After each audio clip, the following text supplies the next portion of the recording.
A gente sabe que Harry Potter tem diversas conexões com a história trouxa e muitas coisas que a gente enxerga como puramente ficcionais na história, na verdade, têm uma origem relacionada à nossa história, a nossa história real. Entre outubro do ano passado e fevereiro desse ano aconteceu em Londres uma exposição que falava justamente sobre isso, sobre essas ligações entre a história trouxa e a história bruxa.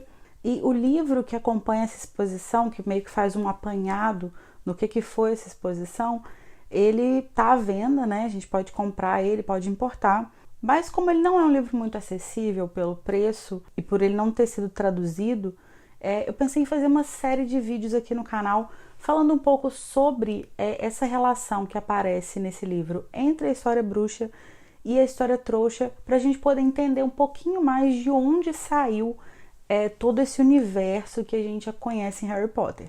Yes! All witches! Então essa série vai aprofundar um pouquinho nas tradições trouxas que acabaram inspirando algumas tradições bruxas e algumas histórias que a gente vê nos livros. Nesse vídeo eu vou falar um pouco sobre poções.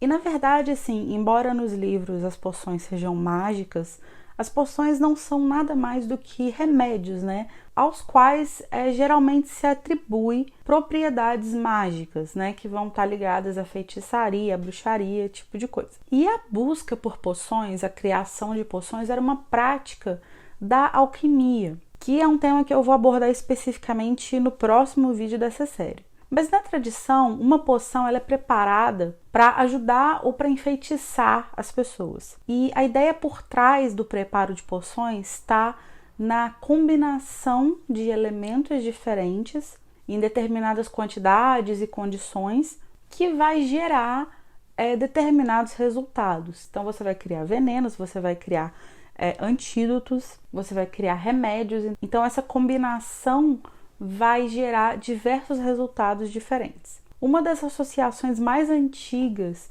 que existe à imagem dos bruxos, à imagem da bruxaria, é a ideia do caldeirão. Agora, a primeira imagem impressa que a gente tem de uma bruxa com um caldeirão, e que é uma imagem que consta nesse livro, nessa exposição que eu citei, ela está num livro chamado On Witches and Female Future Tellers, que seria algo como sobre bruxas e mulheres que preveem o destino. E ela, como vocês podem ver aqui, mostra duas mulheres colocando uma cobra e um galo dentro de um caldeirão bem grande, numa tentativa de invocar uma tempestade de granizo. Essa publicação ela foi muito influente, de modo que a imagem que a gente tem, que a gente associa de bruxas a mulheres velhas, feias e um pouco demoníacas também, essa imagem tem origem nesse livro. Inclusive a imagem de mulheres em volta de um caldeirão, ela estabeleceu uma iconografia, né? Ela estabeleceu um simbolismo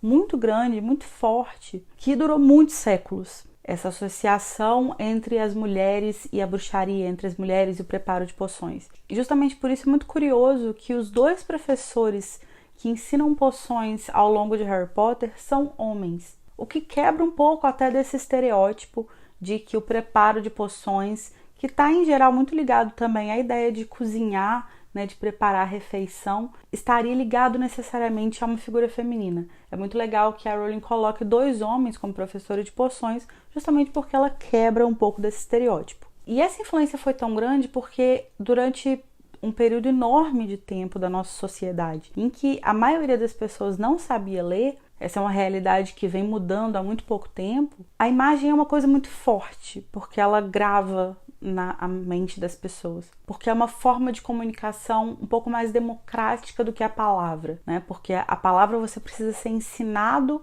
para você poder decifrar ela, enquanto que a imagem você não precisa passar por um tipo de educação específico para entender o que ela está falando.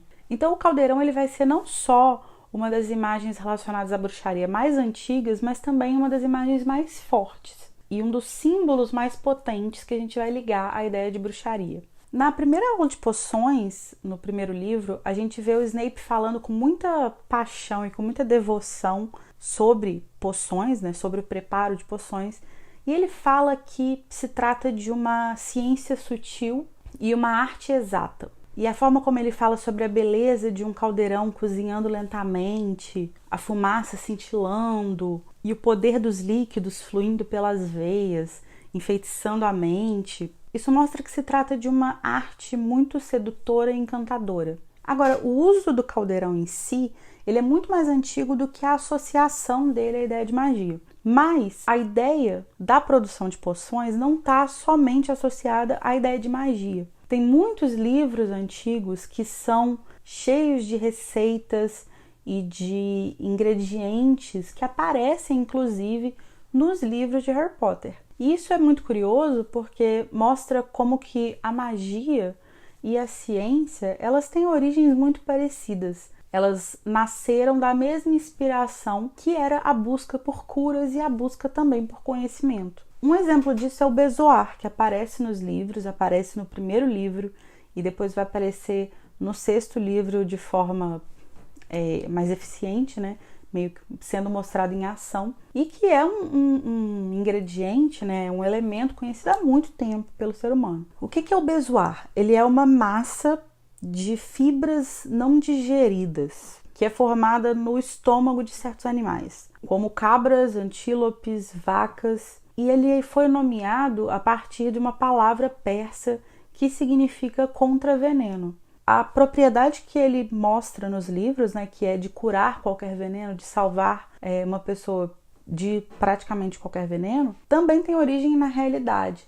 As pessoas acreditavam que o bezoar anulava o efeito de venenos, os mais variados, mas que a potência dele, a eficiência dele, variava de um animal para outro. Então, dependendo do estômago de qual animal ele foi produzido, a potência, o poder dele variaria.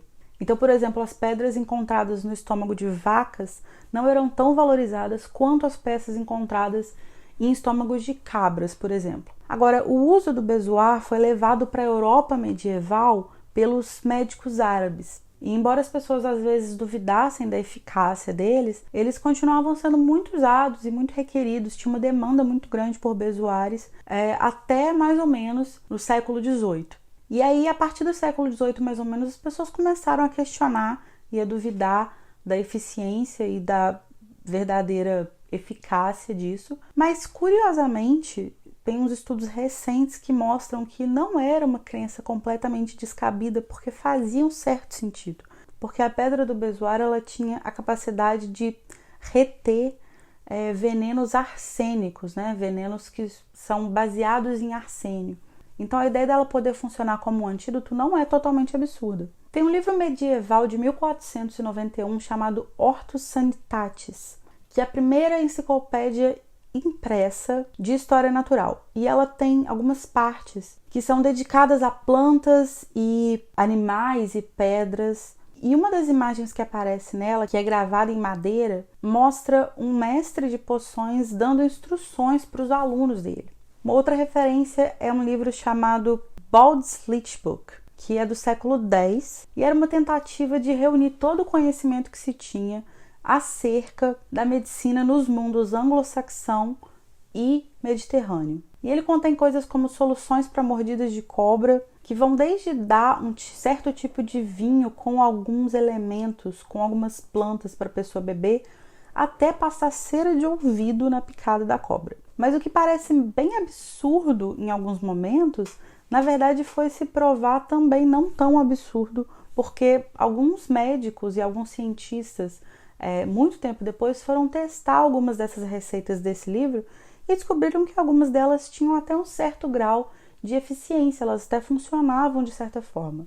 Agora, é curioso pensar nessa ligação entre as poções e a medicina, porque isso aparece muito em Harry Potter. No primeiro livro, na primeira aula de poções, a primeira poção que o Snape ensina para os alunos é uma poção para curar furúnculos. E ao longo dos livros, além da gente ver os antídotos, né, além da gente aprender um pouco sobre antídotos, que são, obviamente, poções medicinais, a gente vê também a poção Wolfsbane ou a poção Matacão, que é a poção que o Snape prepara para o Lupin tomar, né, que é a poção que deixa um lobisomem em si controlar e manter a mente humana, mesmo durante a transformação dele. E a gente vê também que os alunos eles compram os materiais de poções deles em um apotecário, que é basicamente uma farmácia de produtos naturais. Um apotecário era um profissional da saúde que oferecia suprimentos, ingredientes, tanto para os médicos quanto para os pacientes. E ao longo dos livros, alguns dos elementos que vão aparecer relacionados a poções são elementos que, de fato, historicamente estão associados a propriedades medicinais poderosas, como é o caso do sangue, do pelo e do chifre de unicórnio. E é curioso pensar no caso do unicórnio, porque por eles serem raros, eles eram comercializados a preços altíssimos. Então as pessoas vendiam chifres de certos animais, como chifres de unicórnio, a preços exorbitantes, justamente porque os unicórnios eram muito raros. Agora, se a gente reparar na imagem do acervo, do estoque de ingredientes dos professores de poções, a gente vê que todos os ingredientes são armazenados em frascos de vidro. E isso também tem um embasamento real.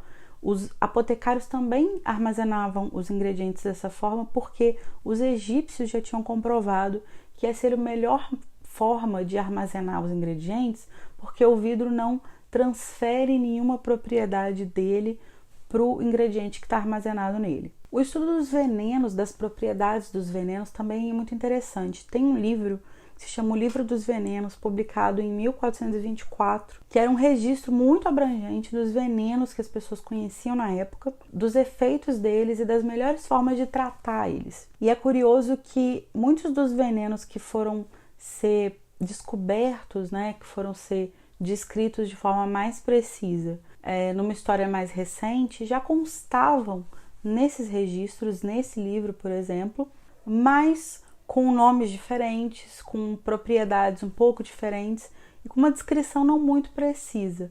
Então, eles eram conhecidos, mas eles só foram vir a ser descritos de forma mais científica numa história mais recente. Mas o estudo dos venenos é uma ciência bem antiga. E além desses documentos mais acadêmicos, também tinha muita lenda sobre os venenos, tinha muito conhecimento popular sobre eles. O fato, por exemplo, dos venenos agirem de forma muito silenciosa, sem fazer muito alarde, acabaram por associar eles à ideia de magia.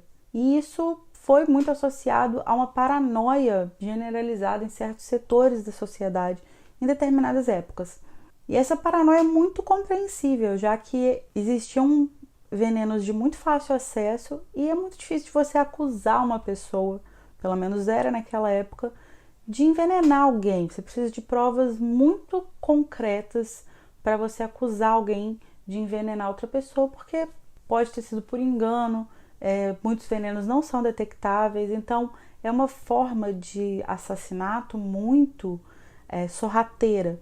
Justamente por isso foi surgindo essa paranoia e essa associação à magia. Quando a gente olha para a história dos venenos na Idade Média, a gente vê de forma muito clara como o conhecimento científico foi se tornando um conhecimento público ao longo dos tempos. Porque, embora houvesse sim um conhecimento muito grande sobre formas de tratar venenos, esse conhecimento estava restrito a uma minoria que tinha acesso à leitura, por exemplo, que tinha acesso a cientistas, a alquimistas, enquanto que o público geral era deixado para criar suas próprias ideias e possibilidades de tratamento para aquilo que também atingia eles. Mas à medida que o acesso à leitura foi aumentando, também aumentou o acesso ao conhecimento científico. Mas a tradição das poções, embora ela tenha se afastado de modo geral da ideia de magia, da associação com a magia, ela não sumiu completamente. Ela, de certa forma, foi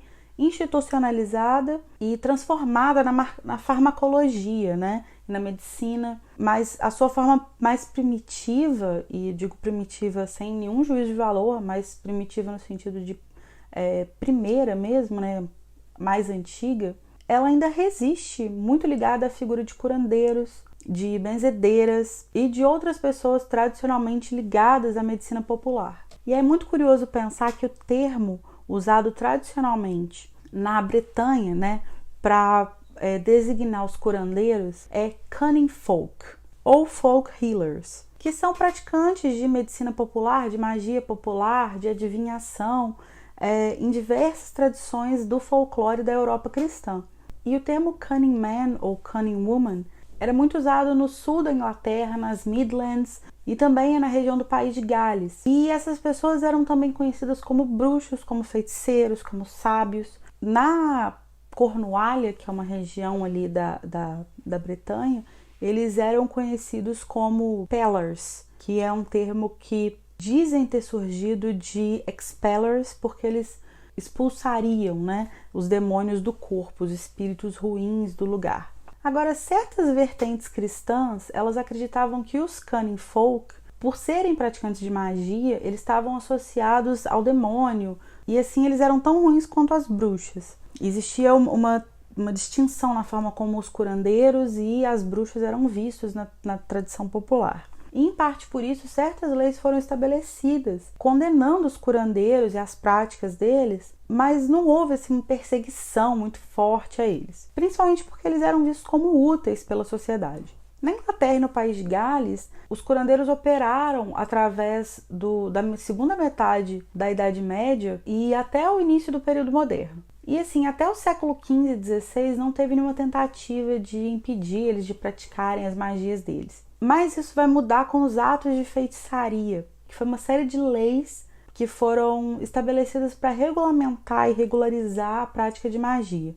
Foram 5 atos de feitiçaria ao todo.